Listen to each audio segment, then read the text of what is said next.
For many southern Albertans, it's been a day of cleaning up after yet another nasty storm. Some people are claiming that parts of Lethbridge were hit by a twister last night, but Environment Canada is calling the storm a storm burst, which is part of a supercell that passed through southern Alberta. The storm didn't last long, but it carried a powerful punch. We have two reports tonight. The first is from Terry Vogt.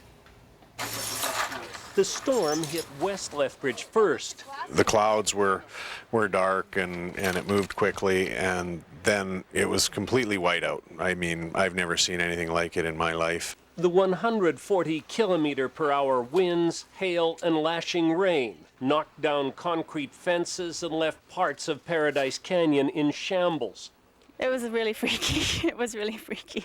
Colette Williamson had just gone into this Gulco show home when the rain and hail started. Next thing I knew, I had a crash and I came out and the door was blown in pretty much, and it pretty much blew right to the back of the show home. Part of a wooden sign smashed through the front glass of the show home office and tore off parts of the attic and roof. Everywhere we looked, we would notice new damage. All of a sudden we'd look up and see the roof missing or go and find one more window that was broken. Flying debris smashed out windows and left vehicles dented and littered with glass. Jen Orr was huddled next door with her kids. The funniest part, we heard my daughter on the cell phone to her dad trying to explain to him, "Yes, Dad, I know the difference between shingles and a roof. And it's a roof that's on our balcony right now."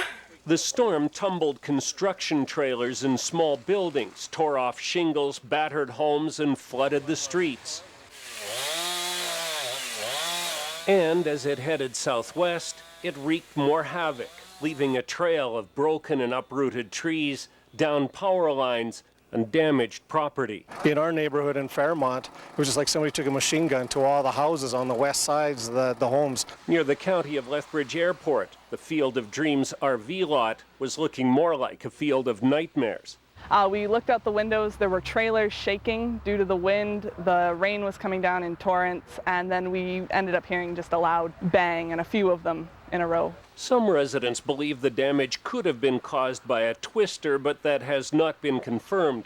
Miraculously, there are no reports of injuries. Terry Vogt, CTV News, Lethbridge. A South Lethbridge mobile home park and several large businesses are also facing a major cleanup and some costly repairs. There are nearly 350 homes at Parkview Estates. None of them escaped undamaged. And nearby at stores like Home Depot, Walmart, and Superstore, garden supplies and shopping carts were scattered like toys. Jeanette Roche was back today surveying the scene. Instead of manning cashiers and stocking shelves, these Superstore employees spent their morning as part of a cleanup crew. Wednesday night's storm blew through the parking lot, knocking over shopping cart structures and damaging the garden center. Across the street, the Walmart sign now sits in the grass off of Mayor McGrath Drive after being blown from the signpost.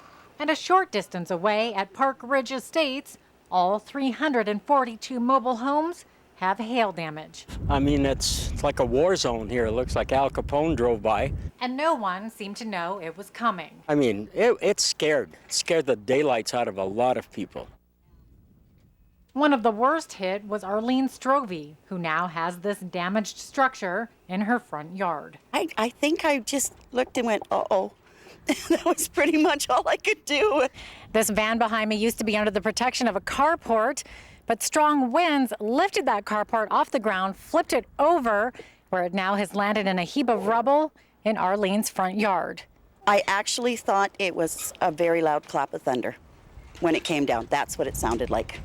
So there really was no indication it was coming. It didn't move beforehand. It was just there 1 second and gone the next. Everybody is pitching in as far as helping out. We're trying to get the cleanup done as quickly as possible. The best thing that ever happened out of this is that no one got hurt. Jeanette Roche, CTV News, Lethbridge.